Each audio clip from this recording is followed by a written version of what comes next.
శ్రీమాత్రే నమ శ్రీ గురుభ్యో నమ హరి ఓం. యా దేవి సర్వభూతేషు శక్తి రూపేణ సంస్థ నమస్తస్యై నమస్తస్యై నమస్తస్యై నమో నమః. ఈరోజు వరకు గురుడు మిథున రాశిలో సంచారం చేస్తున్నాడు. అంటే 18/10/2025 ఈరోజు రాత్రి 7:49 పునరుసు నక్షత్రం 4వ పాదం కర్కాటక రాశిలోకి అతిచారంలో వెళ్తున్నాడు.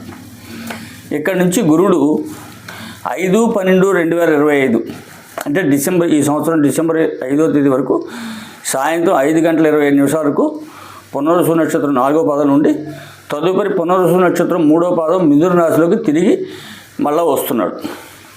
ఈ మొత్తం పీరియడ్ 47 రోజులు. ఈ 47 రోజులు గురుడు సంచారం వలన అనుకూలించేటటువంటి రాశులు ఏమిటి, గురుని యొక్క ప్రభావం వలన అనుకూలించిన రాశులు ఏమిటో చూద్దాం.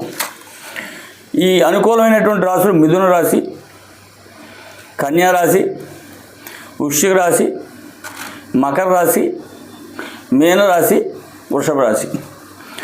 ఈ 6 రాశుల వాళ్ళకి ఈ 47 రోజులు పట్టింది బంగారంగా ఉంటుంది.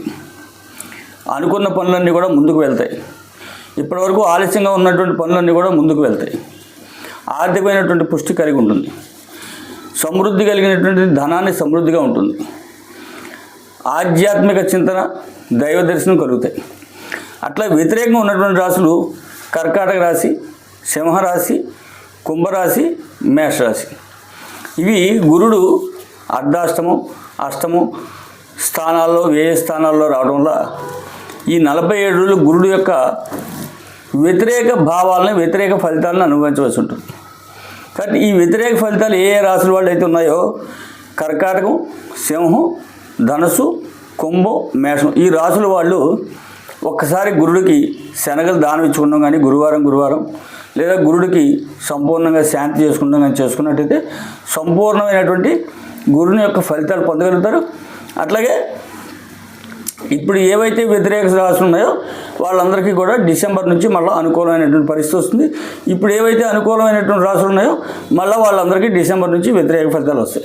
కాబట్టి ఈ 47 రోజులు గురుడు యొక్క ప్రభావాన్ని అనుకూలంగా ఉన్నటువంటి వాళ్ళు అనుకూలంగా, వ్యతిరేకంగా ఉన్నటువంటి వాళ్ళు శాంతి చేసుకుని సుఖాన్ని, ఆయుర ఆరోగ్యాన్ని పొందవలసిగా కోరుతున్నాం. హరి ఓం తత్సత్.